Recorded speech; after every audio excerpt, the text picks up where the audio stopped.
ನಮಸ್ಕಾರ ಸ್ನೇಹಿತರೆ. ಬಂಗಾಳ ಕೊಲ್ಲಿಯಲ್ಲಿ ಭಾರತ ಒಂದು ಕ್ಷಿಪಣಿಯನ್ನು ಪರೀಕ್ಷೆ ಮಾಡಿದೆ. ಆದರೆ ಇದು ಸಾಮಾನ್ಯವಾದ ಕ್ಷಿಪಣಿಯಲ್ಲ, ಅಣುಶಕ್ತಿಯನ್ನು ಹೊತ್ತೊಯ್ಯಬಲ್ಲಂತಹ K4 ಬ್ಯಾಲಿಸ್ಟಿಕ್ ಮಿಸೈಲ್. ಈ ಒಂದು ಕ್ಷಿಪಣಿ ಎಲ್ಲ ದೇಶಗಳ ಬಳಿಯಲ್ಲಿ ಇಲ್ಲ. ಈ ಒಂದು ಸಾಮರ್ಥ್ಯವನ್ನು ಪಡೆದಂತಹ ದೇಶಗಳಲ್ಲಿ 6ನೆಯ ದೇಶವಾಗಿ ಭಾರತ ಹೊರಹೊಮ್ಮಿದೆ. ಯುನೈಟೆಡ್ ಸ್ಟೇಟ್ಸ್ ಅಂದರೆ ಅಮೇರಿಕಾ, ರಷ್ಯಾ, ಚೀನಾ ಮತ್ತು ಯುನೈಟೆಡ್ ಕಿಂಗ್ಡಮ್ ಅಂದರೆ ನಮ್ಮ ನಾಳಿದ ಬ್ರಿಟಿಷರು, ಫ್ರಾನ್ಸ್ ಬಿಟ್ಟರೆ ಆ ಒಂದು ಸ್ಥಾನವನ್ನು ಭಾರತ ಇವತ್ತು ಪಡ್ಕೊಂಡಿದೆ. ಸ್ನೇಹಿತರೆ, ಇದರೊಂದೊಂದು ವಿಶೇಷ ಗೊತ್ತಾ? ಇದು 3 ಕಡೆಯಿಂದ ಅಂದರೆ ಟ್ರೈಡ್ ಅಂತ ಕರೀತಾರೆ. ಅಂದರೆ ನೀವು ಆಕಾಶದಿಂದನೂ ಅದನ್ನು ಬಾಂಬರ್ಸ್ಗಳ ಮೂಲಕ ಹಾರಿಸ್ಬೋದು, ಭೂಮಿಯಿಂದನೂ ಕೂಡ ಹಾರಿಸ್ಬೋದು. ಅದೇ ರೀತಿಯಲ್ಲಿ ಇವತ್ತು ಅದನ್ನು ನಾವು ಸಬ್ಮರೀನ್ ಜಲಂತರ್ಗಾಮಿಗಳಿಂದ ಹಾರಿಸ್ಬೋದು. ಅಂತಹ ಶಕ್ತಿ ಇದೆಯಲ್ಲ, ಅದನ್ನು ಪಡ್ಕೊಳ್ಳೋದು ತುಂಬ ದೊಡ್ಡ ವಿಷಯ ಸ್ನೇಹಿತರೆ. ಇನ್ನು ಇದನ್ನು ಬಹಳ ದಿವಸದಿಂದ ಒಂದು ರೋಚಕ ಮಾಹಿತಿ ಗೊತ್ತಾ? ಈ ಒಂದು ಮಿಸೈಲನ್ನು ಉಡಾವಣೆ ಮಾಡುವ ಡೇಟನ್ನು 3 ಬಾರಿ ಬದಲಾವಣೆ ಮಾಡಿ 3ನೇ ಸಲಕ್ಕೆ ಅಂದರೆ 2 ಬಾರಿ ಬದಲಾವಣೆಯನ್ನು ಮಾಡಲಾಯಿತು.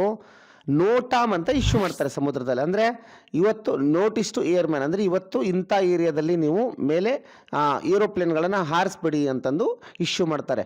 ಅದನ್ನು 2 ಬಾರಿ ಭಾರತ ಪೋಸ್ಟ್ಪೋನ್ ಮಾಡ್ತಾ ಹೋಗುತ್ತೆ. ಇವತ್ತು ಹಾರಿಸ್ತೀನಿ ಅನ್ನೋದು ಬಿಡೋದು. ಯಾಕಪ್ಪ ಇದು ಅಂತಂದರೆ, ಈ ಚೀನಾದ ಒಂದು ರಹಸ್ಯ ಹಡಗುಗಳು ಏನಿದಾವಲ್ಲ, ಆ ಥರದವು ಬಂದ್ಬಿಟ್ಟು ನಾವು ಇಂಥದ್ದು ನೋಟಾಮ್ ಇಶ್ಯೂ ಮಾಡಿದ ಕೂಡಲೇ ಆಟೋಮೆಟಿಕ್ ಬಂಗಾಳ ಕೊಲ್ಲಿಗೆ ಬಂದ್ಬಿಡ್ತವೆ. ನಾವು ಎಲ್ಲಿ ಟೆಸ್ಟನ್ನು ಮಾಡ್ತೀವಿ ಅಲ್ಲಿ. ಯಾಕೆಪ್ಪ ಅಂದರೆ, ನಾವು ಉಡಾವಣೆ ಮಾಡಿದಾಗ ಅದರ ಮಾಹಿತಿಯನ್ನು ಕಲೆ ಹಾಕೋದಕ್ಕೋಸ್ಕರ ಚೀನಾ ನಡೆಸ್ತಂಥ ಹುನ್ನಾರ ಇದು.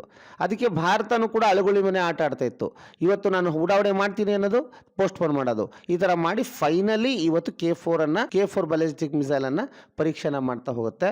ಇದರಿಂದ ನೋಡಿ, ಇವತ್ತು ಚೀನಾದಲ್ಲಾಗಿರ್ಬೋದು, ಪಾಕಿಸ್ತಾನ ಆಗಿರ್ಬೋದು ಅಥವಾ ಬಾಂಗ್ಲಾದೇಶ, ಈ 3 ದೇಶಗಳಿಗೂ ಅತಿ ಒಂದು ದೊಡ್ಡದಾದಂತಹ ಒಂದು ಆತಂಕನೇ ಇದರಿಂದ ಸೃಷ್ಟಿಯಾಗತ್ತೆ. ಯಾಕಪ್ಪ ಅಂದರೆ, ಈಗ ಸರಿಸುಮಾರು ದೆಹಲಿಯಿಂದ ಒಂದು ಬೀಜಿಂಗು ಕಡಿಮೆ ಅಂದರೆ ಒಂದು 3,500 ರಿಂದ 4,000 ಕಿಲೋಮೀಟ್ರ್ ಭೂಮಾರ್ಗ ಅಂತಲೇ ಹೇಳ್ಬೋದು. ಇನ್ನು ಫ್ಲೈಟಲ್ಲಿ ಅಂದರೆ ಒಂದು 3,600 ರಿಂದ 3,700 ಕಿಲೋಮೀಟ್ರು ಅಲ್ಲಿ ತನಕ ಆಗತ್ತೆ. ಈಗ ಇಷ್ಟು ದಿನಕ್ಕೂ ಅಂಥ ಒಂದು ದೊಡ್ಡ ಶಕ್ತಿ ಇರುವಂತಹ ಸಬ್ಮರಿನ್ನಿಂದ ಹಾರಿಸುವಂಥ ಒಂದು ಶಕ್ತಿ ಇರಲಿಲ್ಲ ಅನ್ನೋಂಥದ್ದು ಅವರಿಗೊಂದು ಪ್ಲಸ್ ಪಾಯಿಂಟ್ ಆಗಿತ್ತು. ನಮ್ಮ ರಾಷ್ಟ್ರದ ಹತ್ತಿರದಲ್ಲಿ ಸಬ್ಮರಿನ್ಗಳನ್ನು ತಂದು ಉಡಾವಣೆ ಮಾಡ್ಬೋದಿತ್ತು. ಸ್ನೇಹಿತರೆ, ಇವತ್ತು ಈ K4 ಮಿಸೈಲ್ನ ಮೂಲಕ ಭಾರತ ಏನಾದರೂ ಅಂಡಮಾನ್ ನಿಕೋಬಾರ್ ಆಗಿರ್ಬೋದು, ಅಥವಾ ನಾವು ರೆಡ್ ಸಿ ತನಕ ಹೋಗೋದೇ ಬೇಡ, ಬಂಗಾಳ ಕೊಲ್ಲಿಯಲ್ಲೇ ನಾವು ಅದರ ಚೈನಾದ ನಿಯರೆಸ್ಟ್ ಪಾರ್ಟಿಗೆ ಹೋದ್ವಿ ಅಂತಂದರೆ ಆಲ್ಮೋಸ್ಟ್ ಇಡೀ ಚೈನಾದ ಯಾವುದೇ ಭಾಗದಲ್ಲಿ ನಾವು ಅಣು ಬಾಂಬನ್ನು ಹಾಕ್ಬೋದು. ಯಾವಾಗ ಒಂದು ದೇಶ ಶಕ್ತಿಯನ್ನು ಪಡ್ಕೊಳ್ಳುತ್ತಲ್ಲ, ಆವತ್ತು ಶಾಂತಿ ಸ್ಥಾಪನೆ ಸಾಧ್ಯ. ಸ್ನೇಹಿತರೆ, ದುರ್ಬಲರ ಮೇಲೆ ಯಾವತ್ತೂ ದೌರ್ಜನ್ಯ ತಪ್ಪಿದ್ದಲ್ಲ. ನಾವು ಎಷ್ಟು ದುರ್ಬಲರಾಗಿರ್ತೀವೋ ಅಷ್ಟು ಎಲ್ಲ ದೇಶಗಳು ನಮ್ಮನ್ನು ತುಳಿಯುವಂಥ ಪ್ರಯತ್ನ ಮಾಡ್ತವೆ. ಆದರೆ ಇವತ್ತು ಭಾರತ ಎಷ್ಟು ಶಕ್ತಿಯುತವಾಗಿದೆ ಅಂದರೆ, ಶತ್ರುಗಳ ಕಣ್ಣಿನಲ್ಲಿ ಕಣ್ಣಿಟ್ಟು ನೋಡೋದಷ್ಟೇ ಅಲ್ಲ, ಶತ್ರುವಿನ ಎದೆಗೆ ಘಾಸಿ ಮಾಡುವಂತಹ ಬಾಣ ಹೊಡೆಯಷ್ಟು ಭಾರತ ಶಕ್ತವಾಗಿದೆ. ಇನ್ನು K4 ಮಿಸೈಲ್ನ ಬಗ್ಗೆ ನೋಡೋದಾದ ಸ್ನೇಹಿತರೆ, ನಾನು ಹೇಳಿದ ಹಾಗೆ ಟ್ರೈಡ್ ಅಂತ ಹೇಳಿದೆ. ಅಂದರೆ 3 ವಿಧಾನದಲ್ಲೂ ಅದನ್ನು ನಾವು ಉಡಾವಣೆ ಮಾಡ್ತಾ ಹೋಗ್ಬೋದು. ಮತ್ತು ಅಣ್ವಸ್ತ್ರವನ್ನು ಹೊತ್ತು ಹೋಗುತ್ತೆ, ನಿಖರವಾದ ಒಂದು ಗುರಿಯನ್ನು ಹೊಂದಿದೆ. ಮತ್ತು ಇದರ ಒಂದು ವಿಶೇಷ ಏನು ಗೊತ್ತಾ ಸ್ನೇಹಿತರೆ, ಇದು ಆಕಾಶದಿಂದನೂ ಡ್ರಾಪ್ ಮಾಡ್ಬೋದು. ನಿಮಗೆ ಒಂದು ವಿಷಯ ನೆನ್ಪಿಟ್ಕೊಳ್ಳಿ, ಆಕಾಶದಿಂದ ಬಾಂಬನ್ನು ಹಾಕೋದು ಅಷ್ಟು ಸುಲಭದ ಕೆಲಸವಲ್ಲ. ಯಾಕೆ ಗೊತ್ತಾ ಸ್ನೇಹಿತರೆ, ನೀವು ಯಾವಾಗ ಒಂದು ಯುದ್ಧ ವಿಮಾನ 3,000 ಕಿಲೋಮೀಟರ್ ಫಾಸ್ಟಲ್ಲಿ ಹೋಗ್ತಾ ಇದೆ ಅನ್ಕೊಳ್ಳಿ, ಅಲ್ಲಿಂದ ನೀವು ಯಾವುದೋ ಒಂದು ಮಿಸೈಲನ್ನು ಲಾಂಚ್ ಮಾಡ್ತೀರಾ ಅಂದರೆ ಆಲ್ಮೋಸ್ಟ್ ಅವ್ರು ಲಾಂಚ್ ಮಾಡಿದಂಥ ಮಿಸೈಲು ಅವ್ರು ಹೋಗೋ ಸ್ಪೀಡಿಗೆ ಅವರಿಗೆ ಹೊಡ್ಕೊಳ್ಳೋ ಸಾಧ್ಯತೆ ಇರುತ್ತೆ. ಆದರೆ ಅಂಥದ್ದೊಂದು ಕ್ರಿಟಿಕಲ್ ಟೆಕ್ನಾಲಜಿನ ಇಂಡಿಯಾ ಕಂಡುಹಿಡ್ಕೊಂಡಿದೆ ಅಂದರೆ ಅದು ತುಂಬಾ ಗ್ರೇಟ್ ಅಂತಲೇ ಹೇಳಬಹುದು. ಇನ್ನು ಬಂಗಾಳ ಕೊಲ್ಲಿಯಲ್ಲೇ ಪರೀಕ್ಷೆ ಮಾಡೋದ್ರದ್ದು ಮಹತ್ವ ಯಾಕೆ ಅಂದರೆ, ಹೌದು, ನೇರವಾದ ಟಾರ್ಗೆಟ್ ನಮ್ಮದು ಚೀನಾನೇ ಅಂತ ಹೇಳ್ಬೋದು. ಇನ್ನು ಸಣ್ಣ ಪುಟ್ಟ ದೇಶಗಳಲ್ಲಿ ನಾವು ಅತಿ ತಲೆ ಕೆಡಿಸ್ಕೊಳ್ಳಲ್ಲ. ಆದರೆ ಚೈನಾದ ಒಂದು ನಡೆ ಏನಿದೆಯಲ್ಲ, ಅದರ ಒಂದು ಅವಕಾಶವಾದಿತನ ಹಾಗೆಯೇ ವಿಸ್ತರಣಾ ನೀತಿ, ಇವೆರಡಕ್ಕೂ ವಿರೋಧ ಮಾಡಬೇಕು ಅಂತಾನೆ ಈ ಒಂದು ಮಿಸೈಲನ್ನು ಟೆಸ್ಟನ್ನು ನಾವು ಮಾಡ್ತಿರೋದು.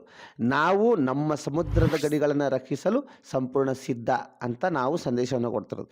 ಯಾರೇ ಆಗಲಿ ಭಾರತದ ಮೇಲೆ ಒತ್ತಡವನ್ನು ತರೋದಕ್ಕೂ ಆಗೋದಿಲ್ಲ, ಅದನ್ನು ಯಾವತ್ತೂ ಕೂಡ ಬಗ್ಸೋಕ್ಕೂ ಆಗೋದಿಲ್ಲ.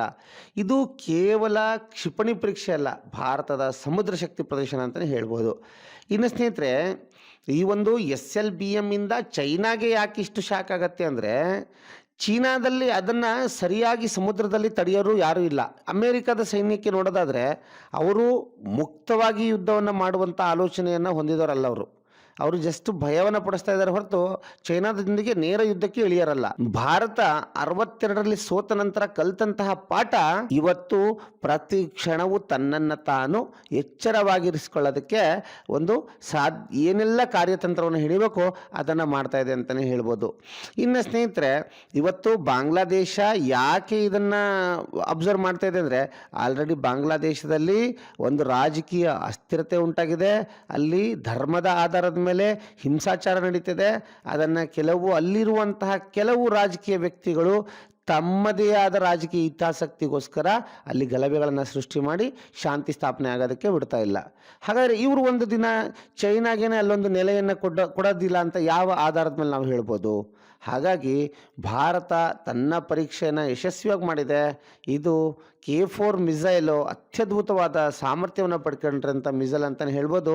ಈ ಮೂಲಕ ಭಾರತ ತನ್ನ ಒಂದು ಶಕ್ತಿಯನ್ನು ಪ್ರತಿಪಾದನೆ ಮಾಡಿದೆ. ಸ್ನೇಹಿತರೆ, ಮತ್ತೊಂದು ವಿಡಿಯೋದೊಂದಿಗೆ ನಿಮ್ಮ ಮುಂದೆ ಬರ್ತೀನಿ. ಚಾನಲನ್ನು ಸಬ್ಸ್ಕ್ರೈಬ್ ಮಾಡೋದನ್ನು ಮರಿಬೇಡಿ. ಲೈಕ್ ಬಟನನ್ನು ಒಮ್ಮೆ ಕ್ಲಿಕ್ ಮಾಡಿ, ಸಾಧ್ಯ ಆದರೆ ಕಮೆಂಟ್ ಮಾಡಿ. Thank you one and all friends.